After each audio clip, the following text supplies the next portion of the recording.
We're doing the Sakamoto Days apron for this one. Anime Expo. I have so much to tell you about Anime Expo, the insane, amazing ride that it's been. I decided to rock the Sakamoto Days merch that I got at Anime Expo. Shout out to the fine folks that so graciously brought this and gave this to me during the meet and greet. I thank you so much. I decided I would throw this on for this Anime Expo video and do you proud. In fact, how about I write my name on this so you do not forget who's talking? We'll do Chris. Oh, shoot. I got caught in a freaking fold, dude. Here we go. Here I am. Chris. Because of all this merch, I decided that this was going to be the first anime that I watched as soon as I got home, episode 7. There were a lot of things that went down during this Anime Expo, a lot of things that I experienced, a lot of firsts, a lot of exciting things regarding Funko, my marriage. This was a 10-year anniversary trip with me and Leah, and just decided to skip all the way over to LA and enjoy Anime Expo to the fullest. It's a place I have never been in my life. As a lifelong anime fan, I've never made it to Anime Expo. Apparently, what I've come to understand, the mecca of all anime culture over in the US. And now that I've been there, I can absolutely attest to it because it was a lot of people. But it was okay because I was just surrounded by people that loved the same thing as me. And I got some stuff, I got some figures. I didn't record any footage. I took pictures. And so since I'm trying to continue doing these videos weekly, this one might be a little bit of a filler video of just me recounting my experience at Anime Expo. And we'll just be taking a break from a Funko review or like a art related video topic. I had a whole meet and greet experience at Funko's booth that I would love to talk about. I had the amazing opportunity to design the booth. I could have never imagined in my entire life that I would have the opportunity to do, but it was like literally the most coolest thing ever. And so the first thing that I want to talk about as part of my exciting haul from Anime Expo is this Okaroon figure that I picked up, and I picked it up for a reason.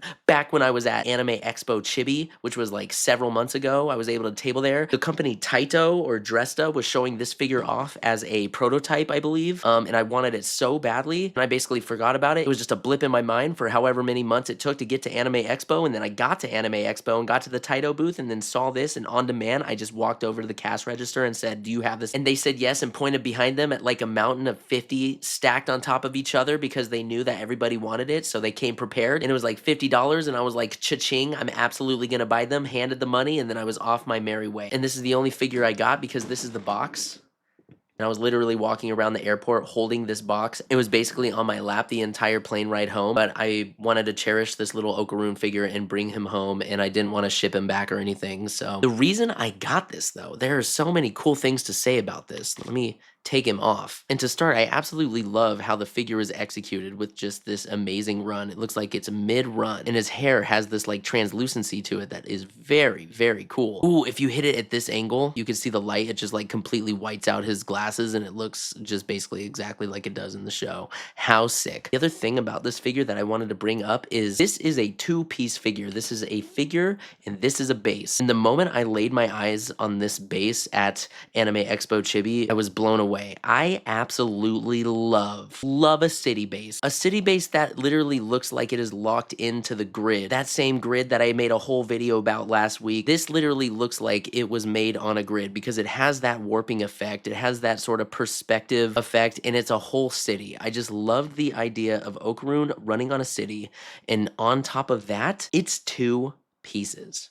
It is simply two pieces. And so all you gotta do is plug my man's foot in right here, get his little foot on the stand here, and he is fully supported. That is a very supported figure. And so this is the intended front view. I love that he has his shoulder pulled down a little bit as if he's like kind of turning and running. I'm gonna have to pause the video and interject real quick. I just wanted to mention the acrylic stand holding Okaroon's foot is perfectly fine. It's not too distracting. I've talked about in the past how much I hate acrylic stands. This one is pretty obscured with Okaroon's leg in the foreground, so with this one in particular, my immersion isn't broken. And it just blew me away for a $50 statue. These Dresta Taito statues just are insane to me because they're so cheap. I just really feel like they have a nice quality to them. As far as everything else that I got a ton of one-piece trading cards. I got like 3 decks and a booster box, which I got like nothing out of. The whole reason for that was to get the exclusive chopper. I was still sad and feeling FOMO because everybody was walking around with LA Dodgers Luffy hats and probably all owned the amazing card as well and didn't get to go to the Dodgers game.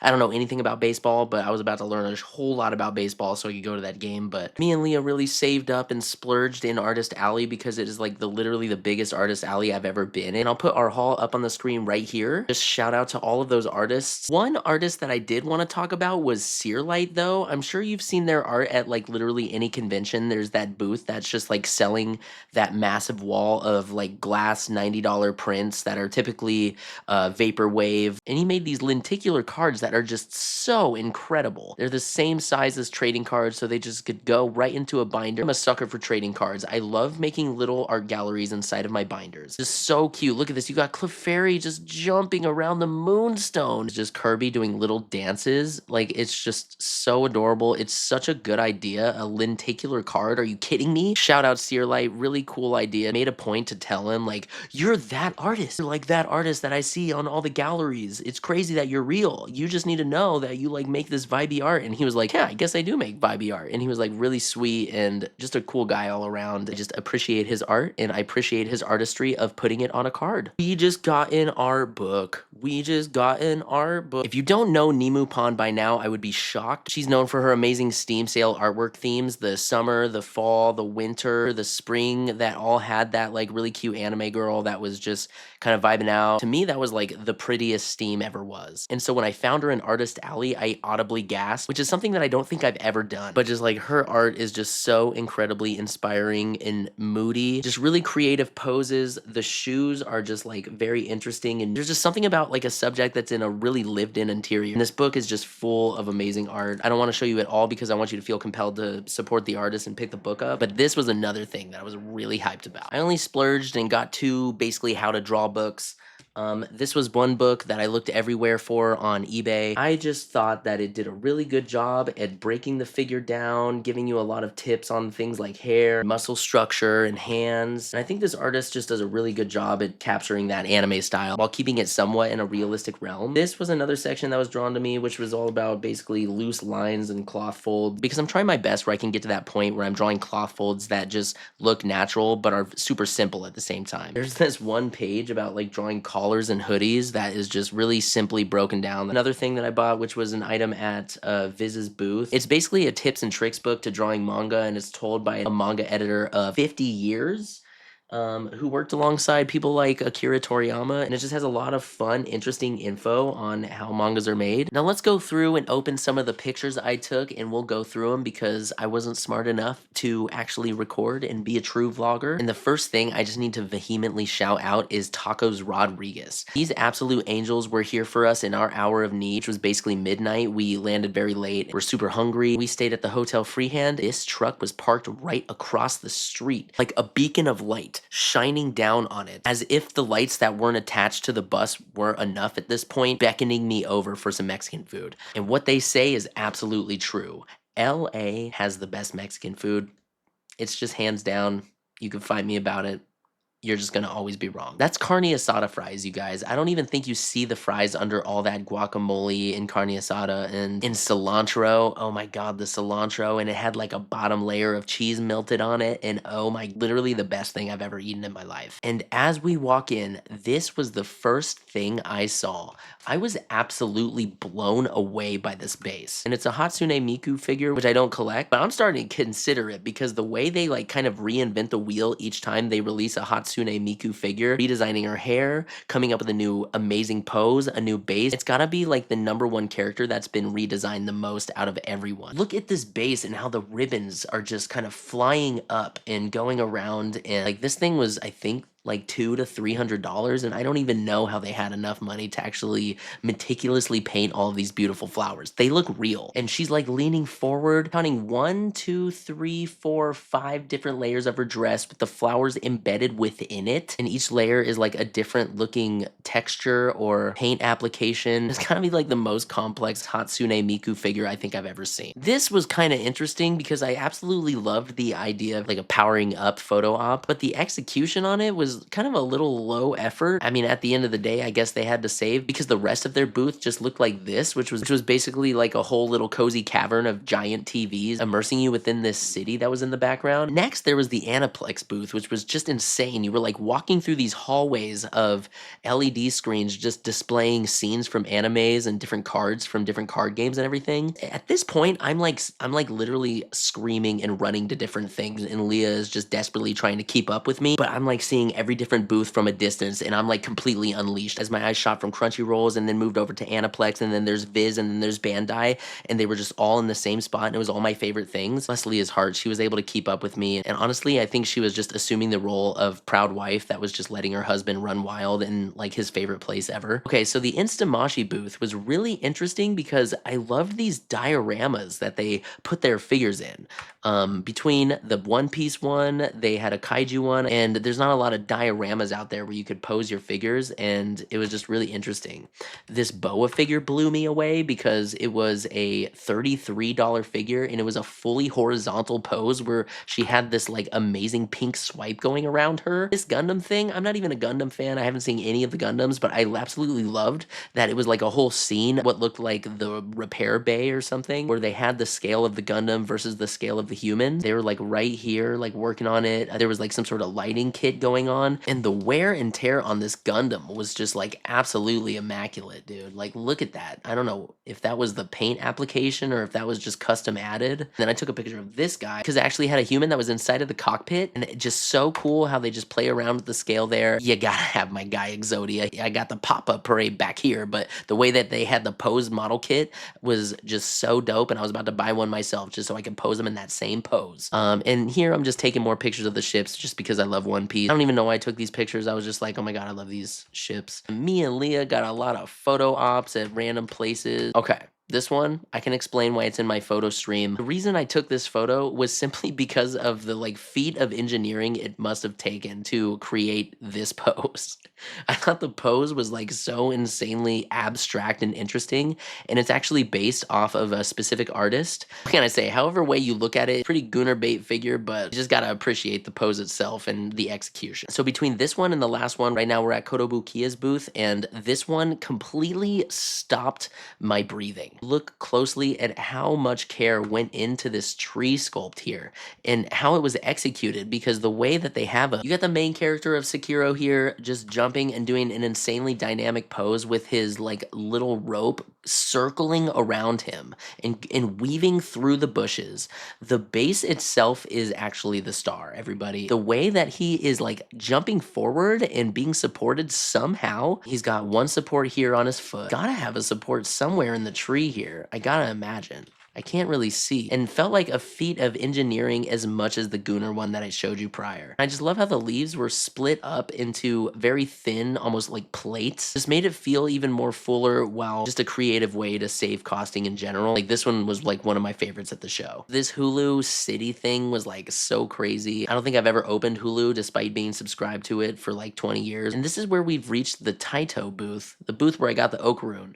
I started taking pictures of some of their other figures. This one really stand out to me because I really loved the base and how explodey it looked. I really loved how there was like this billowing cloud here that had the like explosive effects coming from it. And then you had the score or the damage counter here popping up with some stars. And I just loved this base. And again, it was like a $50 figure that, much like the Okarune one, I just did not understand how they were able to achieve such a low price for such an amazing detailed figure. This picture absolutely doesn't do justice, but this is a very small figure that they were able to achieve a really cute face on. And if you look at some other anime lines like Anime Heroes, or really anything that's in like a Fred Meyer or Target toy aisle, all of the anime figures' faces look really weird and just uncanny. I don't know what these are meant to be or where they're supposed to be, whether they're just collectibles or just action figures, but these people did a really good job on their little My Hero Academia figures. Now, these little One Piece ships, I went absolutely insane over. I think it's a blind box and it's not out yet. I literally wanted to break into the display case and steal them all and run out of Anime Expo and just never come back again. They just did such a good job on kind of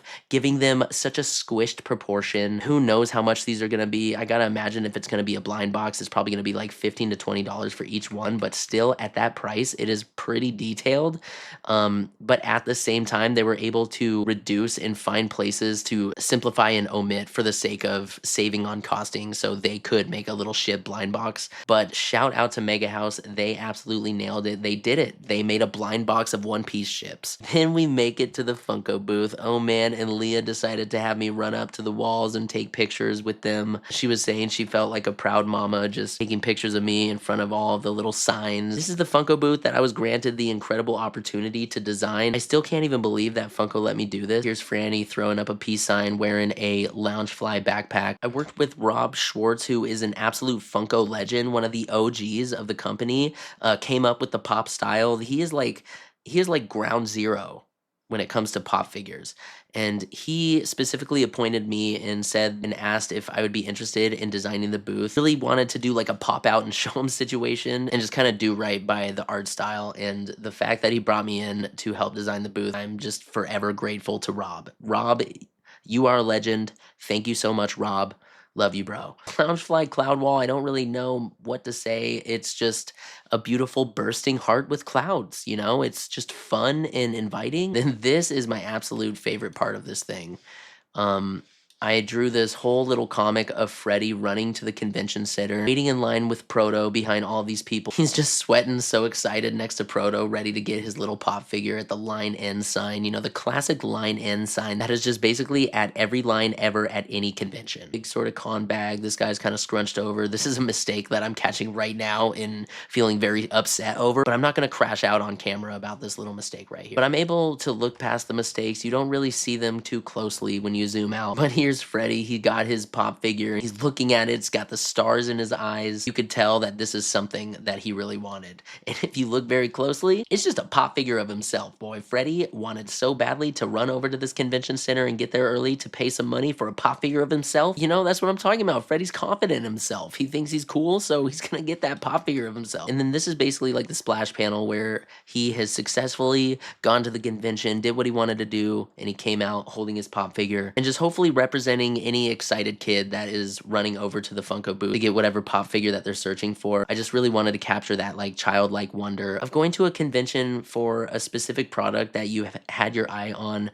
that you're not planning to like get to flip or scalp or anything. It's just something that you really wanted and you're just really happy that you got it. And you know, you don't get that much often these days when you're like an adult and going to conventions. It reads from right to left as a traditional manga should. I've also put a lot of halftones in there and kind of burst lines just to really sell the manga style. And there I am, just like a proud 10-year-old standing in front of his art project. And that was the end of the first day. We were walking back and I took some pictures of some really dope, like just like wall art in LA. Like something I gotta give to LA. They have an incredible tagging and mural culture. I just really love some of the artwork that was on the buildings. Just super compelling and really cool.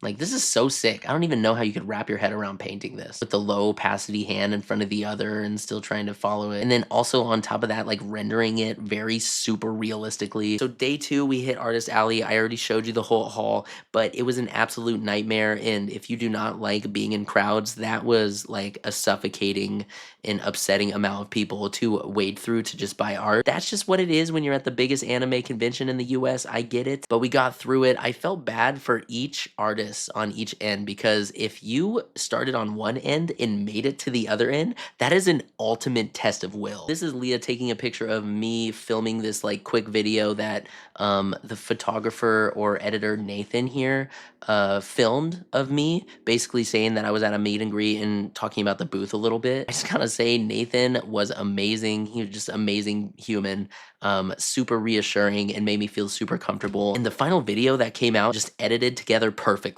While going around and recording that, I was stumbling through my words and doing retakes and everything. That final edit just looks like I nailed it completely. I brought up the video to reference for you. Doing the meet and greet was Literally, like, I don't think I'm ever gonna be able to explain the feeling for something like that for the first time ever. I've done like 2 or 3 conventions with Funko doing drawings and just being part of a group of artists that did drawings for people. But for Funko to do a meet and greet solely dedicated to me, that is something that I was like super duper nervous doing because I've never done anything like it. But thankfully at this point, I've been doing Artist Alley for about 6 or 7 years. I did this whole Whatnot show for a year.